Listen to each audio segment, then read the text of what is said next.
धूल से भरा सुनसान जंगल के किनारे बसा एक गांव जिसका नाम कुलितमारा है। चारों तरफ घना डरावना जंगल, अमावस की काली रात थी। पूरा गांव एक अजीब सी खामोशी की चादर में दबा पड़ा था। बस दूर जंगल से कहीं कुत्तों के भौंकने की और सूखी हवा के पत्तों की आवाजें सुनाई दे रही थी। इसी गांव के बीच में बसा था एक छोटा सा घर जिसमें चंदू और उसकी पत्नी विमला रहती थी। उस रात जब चंदू रात में जंगल लकड़ी लाने जा रहा होता है। सुनिए जी, आज अमावस की रात है और आप इस वक्त जंगल जा रहे हैं। आज आप मत जाइए, मुझे बहुत डर लग रहा है। ऊपर से इतनी गहरी रात भी है। अरे विमला, तुम घबरा क्यों रही हो? अगर मैं लकड़ी नहीं लाया तो घर का खर्चा कैसे चलेगा? तुम चिंता मत करो, मैं जल्दी ही लौट आऊंगा। पत्नी ने इतना समझाकर भी चंदू रुका नहीं। वो अपनी कुल्हाड़ी हाथ में लेकर इतने रात को जंगल लकड़ी काटने निकल जाता है। दूसरी तरफ उसी गांव के बीचों बीच पुराने बरगद के नीचे बनी गोपी की चाय की दुकान से धीरे धीरे बुझती अंगारों की रोशनी में चमक रही थी। उसी चाय की दुकान पर बैठे थे गांव के 4-5 लोग। उनमें सुरेश, जगदीश, गोपी और गांव के सबसे बूढ़े प्रेम चाचा भी बैठे थे। अरे ये कुत्ते इतना क्यों चिल्ला रहे हैं आज? लगता है कुछ बुरा होने वाला है। मुझे तो लग रहा है कोई भूत या प्रेत बाहर घूम रहा है। आज अमावस है ना? हाँ, आज अमावस की रात है। इस रात जंगल जाना तो मौत को दावत देने जैसा है। आज रूप बदलने वाला साया छलावा रास्तों में भटकता है। भाइयों, मैंने सुना है कि वो साया किसी भी इंसान का रूप ले लेता है। उनकी बातें चल ही रही थीं कि चंदू एक हाथ में कुल्हाड़ी और दूसरे हाथ में लालटेन लेकर उनकी ओर आता दिखा। लालटेन की कांपती लौ में धीरे धीरे चंदू आगे बढ़ रहा था। अरे चंदू, इतनी रात को कहाँ जा रहा है? यह अमावस की रात है। ये समय ठीक नहीं है बेटा। पागल हो गया है क्या चंदू? कौन आदमी आधी रात को लकड़ी काटने जाता है? गोपी भैया, अगर मैं लकड़ी काट कर नहीं लाया तो घर का चूल्हा कैसे जलेगा? हर रोज विमला मुझे मना करती है, पर मैं क्या करूं? मजबूरी है। अगर मैं घर पर बैठ गया तो घर कैसे चलेगा? मत जा चंदू, आज अमावस की रात है। जंगल में आज कोई इंसान नहीं बल्कि वो खतरनाक साया घूमता रहता है। सुरेश भैया, आप ठीक कह रहे हैं, लेकिन मैं ऐसे घर पर नहीं बैठ सकता, मुझे जाना ही होगा। चंदू, लेकिन एक बात ध्यान रखना, छलावा या फिर ऐसी कोई चीज से तुम्हारा सामना हुआ तो ध्यान रखना उसे आग या रोशनी से डर लगता है। इतने में एक जोरदार ठंडी हवा का झोंका आया। लालटेन की लौ तेज लहराई और जैसे किसी ने पास में ही हंसकर फुसफुसाया हो। सबके रोंगटे खड़े हो गए, लेकिन चंदू डरा नहीं।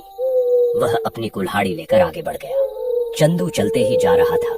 गांव की आखिरी सीमा पार होते ही सुनसान जंगल का रास्ता शुरू हो गया। रात का अंधेरा और भी भयानक हो गया था। पेड़ों की टहनियां हवा में हिल रही थीं, जिससे अजीब आवाजें आ रही थीं। चंदू को एहसास होता है कि उसके अलावा भी कोई है। चंदू रुक जाता है और कहता है, कौन है? कोई है तो सामने आ जाओ। जवाब में सिर्फ सन्नाटा। तभी उसे अचानक एक काली परछाई दिखी जो एक पेड़ से उतरकर खेत की तरफ चली गई। कौन है रे जगदीश? तुम हो क्या? अगर कोई गांव का आदमी मेरे को डरा रहा है तो मैं डरने वाला नहीं हूँ। सीधे तरीके से मेरे सामने आ जाओ, नहीं तो मेरे हाथ जो कुल्हाड़ी है उससे मैं तुम्हारा सिर धड़ से अलग कर दूंगा। तभी वह काली परछाई वापस आने लगती है। वह धीरे धीरे चंदू की तरफ बढ़ रही थी और वह कोई और नहीं बल्कि चंदू की पत्नी विमला थी। चंदू का दिल धक से रह गया। अरे विमला, तुम इस भयानक जंगल में इतनी रात को क्या कर रही हो? मैंने तुमको बताया था कि मैं घर जल्दी लौट आऊंगा, फिर तुम यहाँ क्या कर रही हो? विमला मुस्कुराई, लेकिन उसकी आंखें बिल्कुल ठंडी थीं। लेकिन वो आवाज विमला की नहीं थी, वो तो उस जंगल के छलावे की थी। घर चलो चंदू, रात बहुत हो गई है। चंदू एक कदम पीछे हट गया। उसी पल विमला जैसी आकृति धीरे धीरे धुंध बनकर गायब हो गई। यह देखकर चंदू का खून जमने लगा। ये कौन था? ये तो विमला नहीं थी, ये तो इस जंगल का छलावा था। फिर भी चंदू रुका नहीं, वह आगे बढ़ने लगा। थोड़ी देर बाद वह जंगल के बीचों बीच आ चुका था। अचानक उसे अपने पीछे किसी के चलने की आहट आई। वह पीछे मुड़ा, लेकिन वहां कोई नहीं था। ये सब देखकर चंदू जोर से चिल्लाया। कौन है रे? सामने आ। मेरे साथ आंख मिचौली मत खेल। हिम्मत है तो सामने आ। तभी एक बार और उसके पीछे धीमी खुरदुरी आवाज आई, जैसे किसी 50 साल के बुढ़े की आवाज हो। फिर से चंदू पीछे मुड़ा तो अपने पीछे उसको उसी गांव के प्रेम चाचा दिखाई दिए, जो चाय की दुकान पर बैठे हुए थे। प्रेम चाचा, आप इस वक्त इस जंगल में? आपने तो मुझे जंगल जाने से रोका था। आप यहाँ क्या कर रहे हो? मैं तेरा ही इंतजार कर रहा था चंदू।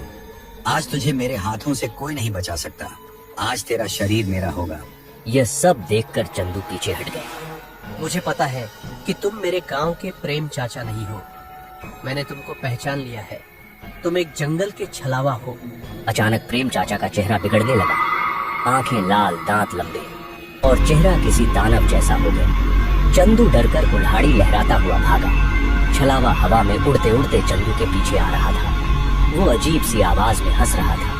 चंदू भागते भागते जंगल के बीचों बीच पहुंच गया। उसे समझ नहीं आ रहा था कि अब क्या करे। पीछे से छलावे की हंसी। चंदू कांपते हुए हाथों से कुल्हाड़ी उठाकर, आजा, मैं डरता नहीं तुमसे। तुझे जो करना है कर ले। छलावा एक झटके में चंदू का रूप लेकर सामने खड़ा हो जाता है। अब 2 चंदू थे, एक असली, एक नकली। चंदू, अब तू क्या करेगा? अब तो मैंने भी तेरा रूप ले लिया है। अब कौन सा तू और कौन सा मैं? अब तो तुम्हारी पत्नी विमला भी मुझे नहीं पहचान पाएगी। तभी अचानक छलावा चंदू के ऊपर छलांग मारने ही वाला था कि चंदू को अचानक प्रेम चाचा की बात याद आई। हाँ, प्रेम चाचा ने मुझे आते हुए बताया था कि छलावा रोशनी को बर्दाश्त नहीं कर पाता। उसके बाद चंदू ने अपने हाथ में जो लालटेन थी उसको उठाया और जोर से छलावे की तरफ फेंक दी। जैसे ही लालटेन छलावे के पास गिरी, लालटेन में तेज पीली रोशनी होने लगी और छलावा दर्द से चिल्लाते हुए पीछे हट गया। वह धुएं में बदलता हुआ चिल्लाया, अगली अमावस में लौटूंगा चंदू। उसके बाद तुम्हें यह लालटेन तो क्या, तुम्हारे गांव का कोई इंसान भी बचाने नहीं पाएगा। यह बोलकर छलावा अंधेरे में गायब हो गया। रात के 2 बजे थे। अब चंदू के पास लालटेन भी नहीं थी। चंदू ने अपनी कुल्हाड़ी उठाई और घर के रास्ते बिना लकड़ी लेकर वापस जाने लगा। थोड़ी दूर चलते चलते चंदू थक जाता है, इसीलिए वह एक पेड़ के नीचे आराम करने बैठ जाता है। क्या करूं, कुछ समझ नहीं आ रहा है। रात भी बहुत हो चुकी है और मेरे पास तो अब मेरी लालटेन भी नहीं है। ऐसा करता हूँ, आज की रात यहीं जंगल में पेड़ के नीचे सो जाता हूँ। सुबह होते ही चला जाऊंगा। दूसरी तरफ चंदू की पत्नी विमला घर के दरवाजे के पास खड़ी होकर उसका इंतजार कर रही थी। रात के ठीक 4 बज चुके थे। तभी विमला खुद से बातें करते हुए बोलती है, हे भगवान, रात के 4 बज चुके हैं और अब तक ये घर क्यों नहीं लौटे? उनको कुछ हुआ तो नहीं होगा? अब मैं क्या करूं? थोड़ी ही देर में सुबह हो जाती है। सुबह होते ही विमला गांव में जो चाय की दुकान है उसके पास आने लगती है। चाय की दुकान पर वही लोग बैठे थे जो रात को चंदू को समझा रहे थे। क्या हुआ विमला, तुम आज चाय की दुकान पर कैसे आई? सब ठीक तो है ना? नहीं प्रेम चाचा, सब ठीक नहीं है। कल रात को चंदू लकड़ी लाने जंगल गए थे, लेकिन चंदू जंगल से अब तक घर आए ही नहीं। मुझे बहुत ही चिंता हो रही है। विमला, तुम चिंता मत करो, अभी हम सब उस जंगल में जाकर देखते हैं। उसके बाद सभी चंदू को ढूंढने जंगल की ओर जाने लगते हैं।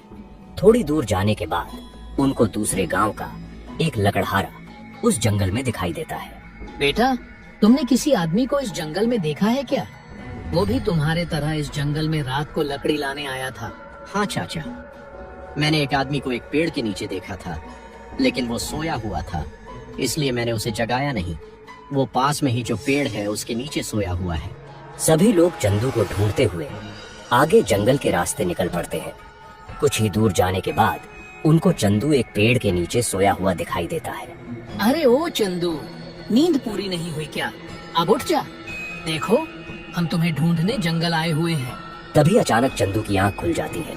चंदू खड़ा हो जाता है और कहता है, तुम लोग यहाँ? क्या हुआ? सब ठीक तो है? और विमला, तुम भी इन लोगों के साथ इस जंगल में क्या कर रही हो? आप आज घर नहीं आए तो क्या मुझे चिंता नहीं होगी क्या? मैं रात भर आपकी चिंता में सो नहीं पाई और आप कह रहे हो कि क्या हुआ? विमला, अब मैं तुमको क्या बताऊं कि मेरे साथ रात में क्या हुआ। क्या हुआ चंदू? तुम्हारे साथ रात को इस जंगल में? प्रेम चाचा, अब आप लोगों को मैं क्या बताऊं। कल रात जब मैं लकड़ी लेने इस जंगल में आया ना, तो मुझे विमला का रूप लेकर इस जंगल का छलावा मेरे सामने आया। उसके बाद वो गायब हो गया। थोड़ी देर बाद फिर से वो छलावा आपके रूप में मेरे पीछे मुझे मारने आया प्रेम चाचा। लेकिन आपकी वजह से मैं कल रात को बच गया। आपने मुझे चाय की दुकान पर बताया था कि छलावा लालटेन की रोशनी से भागता है। मैंने मेरे हाथ में जो लालटेन थी वो छलावे के ऊपर फेंकी। उसके बाद छलावा गायब हो गया, लेकिन उसने मुझे बोला था कि वह फिर अगली अमावस की रात हमारे गांव आएगा। प्रेम चाचा, छलावा गया नहीं है, सिर्फ कुछ दिनों के लिए गायब हो गया। इसीलिए हम सब गांव वालों को सावधान रहना होगा। बेटा चंदू, तू आज बच गया, पर वो किसी और का रूप लेकर फिर आएगा। अब चलो यहाँ से जल्दी। तभी सभी लोग वहाँ से अपने घर जाने लगते हैं। आज भी ऐसे गांव हैं जहाँ किसी को छलावा जैसे चीजें रहती हैं। अगर आप ऐसी और कहानियाँ देखना चाहते हैं तो चैनल को लाइक और सब्सक्राइब करें।